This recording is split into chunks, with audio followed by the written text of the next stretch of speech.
What's up, YouTube? Drew Manchu here, and last night was the premiere of the new Walking Dead. So much happened, so much that I can't let it pass without letting you guys know what I thought. Spoilers, spoilers, spoilers, spoilers. Spoiler alert! First off, let's start with a cold open.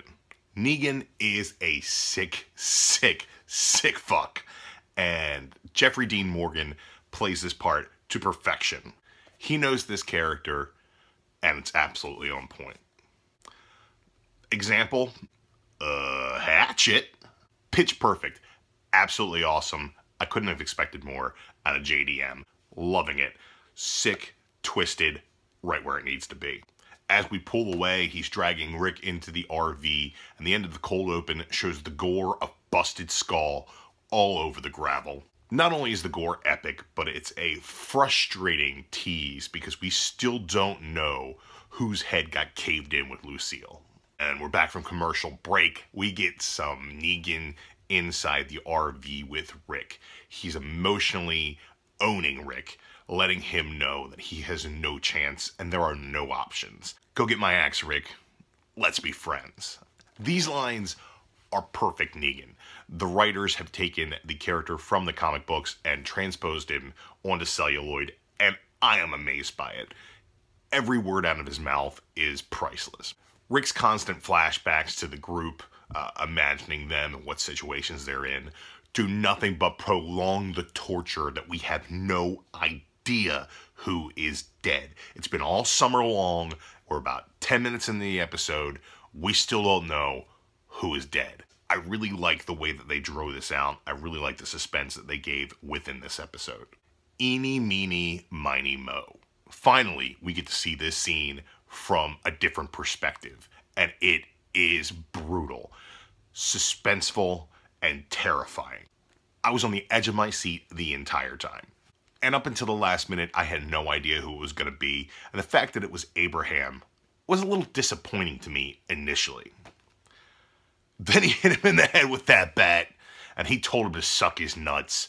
And it was awesome. Caved in his skull over and over and over again. Hit him in the head an uncomfortable amount of times. It was brutal. And then Negan turns around laughing, swinging the blood from Lucille. He said, "Suck my nuts." Absolutely priceless. Loved it, loved it. Couldn't have loved it anymore. It was visceral, it was disturbing, and it was highly graphic. I definitely don't recommend that if gore upsets you at all, don't watch this. Don't watch this episode. If The Walking Dead has ever made you cringe, don't watch this episode. It is so laden with violence and gore. I can't remember another television show on basic cable with the same attention to the violence and horror and the gory situation of a person being beaten to death with a barbed wire laced baseball bat. Then Daryl lashes out, and we all think, Daryl's gonna get it. Finally, Daryl's gonna get it. But Daryl doesn't get it as Negan turns around and surprise, surprise, hits Glenn in the head. 2 strikes and Glenn's eyeball is popping out, much like it did in the comics. Fantastic homage to the work of Charlie Adler and Robert Kirkman in the comic books. Really, really loved that scene. Glenn twitching and bleeding, trying to say goodbye to Maggie, was heart-wrenching, and unfortunately I'm a sick individual because I found it hilarious as well. Way to go, Glenn. Weasel your way out of this one. You almost died 17 times last year and were miraculously saved. Not this time, buddy. You're going down. Just a quick side note, I'm pretty sure that twitching headless Glenn corpse is my favorite thing in the history of television. That was awesome. Back to the RV and present day and Negan toying with Rick, and I felt that this scene ran a little long. Probably the weakest point of the episode. Now the end game was absolutely perfect, with Rick realizing that he can't win and there are no options and giving in to Negan's will.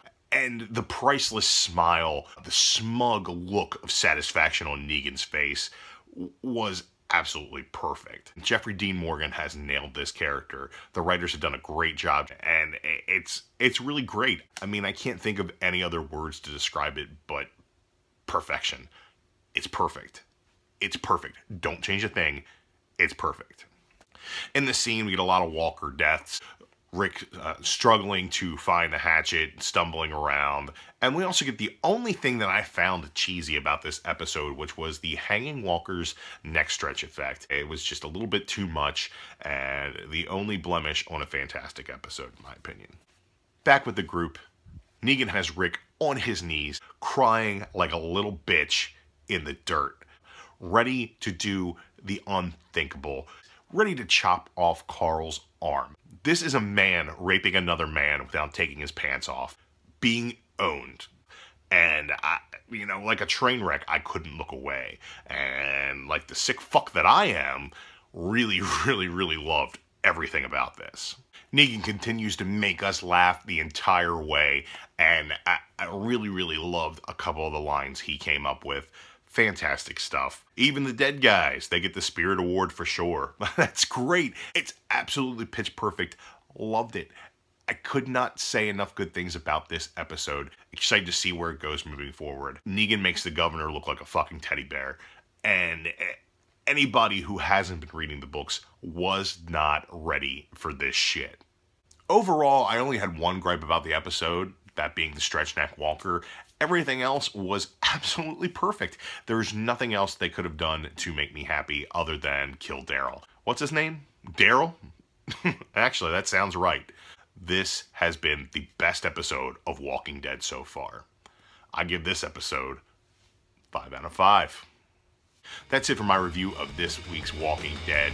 If you guys like this video, hit that thumbs up button. Subscribe for more content from my channel. I'll see you guys next time.